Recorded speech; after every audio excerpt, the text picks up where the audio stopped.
Assalamualaikum, jumpa lagi dengan saya di channel Gani Cinema yang membahas tentang film-film India, masih di serial film Gangga. Keesokan harinya Sagar sudah bersikap seperti biasa dan akan berangkat ke kantor dengan busana rapi. Janvi senang melihat sikap Sagar yang kini menjadi lebih baik dari sebelumnya. Janvi bilang kalau ia akan pergi ke rumah keluarganya karena ada acara pesta keluarga. Janvi berkata, "Apakah kau nanti mau menjemputku?" Sagar tidak menghiraukan Janvi. Janvi berkata, "Apakah aku bisa menjadi istrimu yang sesungguhnya?" Madvi mendengar percakapan itu dan ia berkata, "Kenapa kau berkata seperti itu, Janvi? Anda adalah istri syah dari Sagar. Berilah dia waktu agar dia menjadi lebih baik lagi." Nirajan dan Paman Raghav ada di kamar. Tiba-tiba Sagar memanggilnya. Nirajan sangat tersentuh sekali melihat anaknya berpakaian rapi dan akan segera berangkat ke pengadilan. Sagar meminta restu kepada keduanya. Nirajan menyuruh Sagar agar mau mencoba sepatunya. Ternyata sepatunya muat dipakai Sagar. Nirajan sangat bangga sekali kepada Sagar. Janvi memasak sesuatu untuk pertama kalinya. Sagar berdiri dan langsung keluar tanpa mengatakan apapun. Nirajan mencoba masakan Janvi. Nirajan memuji masakan Janvi. Janvi sangat senang sekali dengan pujian mertuanya. Nirajan melihat Gangga. Ia mendoakan Gangga melalui Janvi agar ujiannya berjalan lancar. Gangga sedih dan berlinang air mata. Ia langsung pergi tanpa menoleh ke arah Nirajan. Di lain hari, Gangga memberitahu Supriya bahwa ujiannya sudah selesai dan berjalan dengan lancar. Supriya meminta Gangga untuk merayakannya. Prabha menyarankan sebuah restoran kepada mereka. Gangga dan Supriya sedang di restoran menunggu Pulkit datang. Ternyata di sana ada Sagar dan Janvi.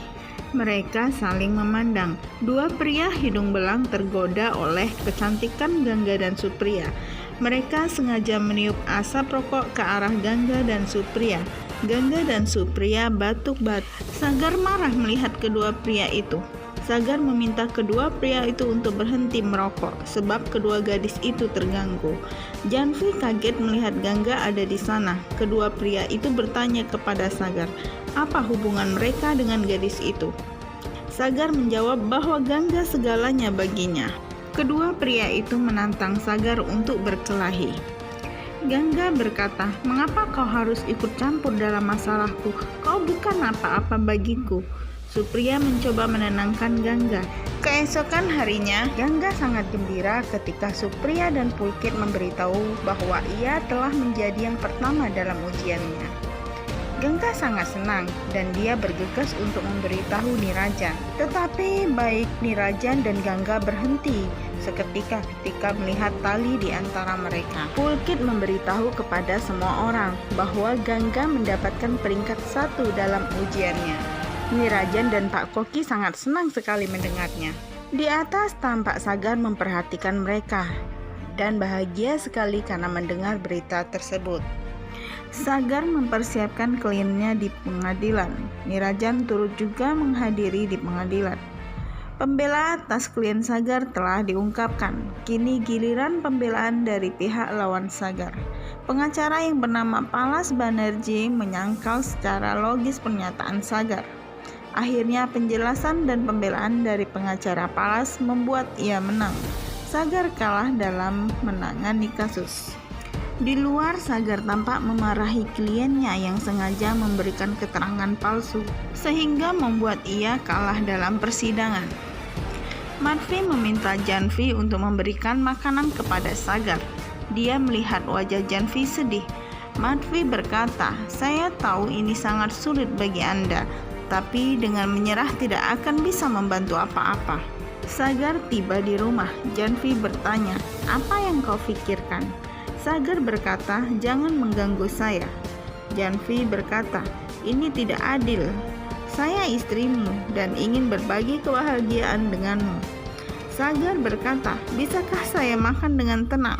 Apa yang ingin kau dengar dariku? Saya kalah karena saya pecundang. Saya tidak bisa memenangkan kasus ini. Gangga dan Supriya mendengarnya. Janvi menutup pintu kamarnya. Kata-kata Sagar menggema di kepalanya. Janvi sangat sedih sekali. Ia menangis. Madvi mengetuk pintu. Janvi dengan singkat bertanya, "Apakah ada pekerjaan untukku?"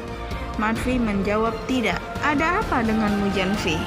Janvi berkata, "Mengapa Anda mengkhawatirkanku? Tidak ada yang peduli denganku. Putramu menikahiku dan membawaku ke sini, namun caranya tidak baik denganku. Aku tidak tahan lagi. Saya tak ingin melihat siapapun. Tinggalkan saya." Janvi langsung menutup pintu di depan wajah Madvi. Madvi berkata, "Apa yang terjadi dengannya? Dia tidak pernah bersikap seperti ini padaku." Makin seru kisahnya dan jangan lewatkan kelanjutannya. Jangan lupa tekan tombol like, comment, subscribe. Terima kasih.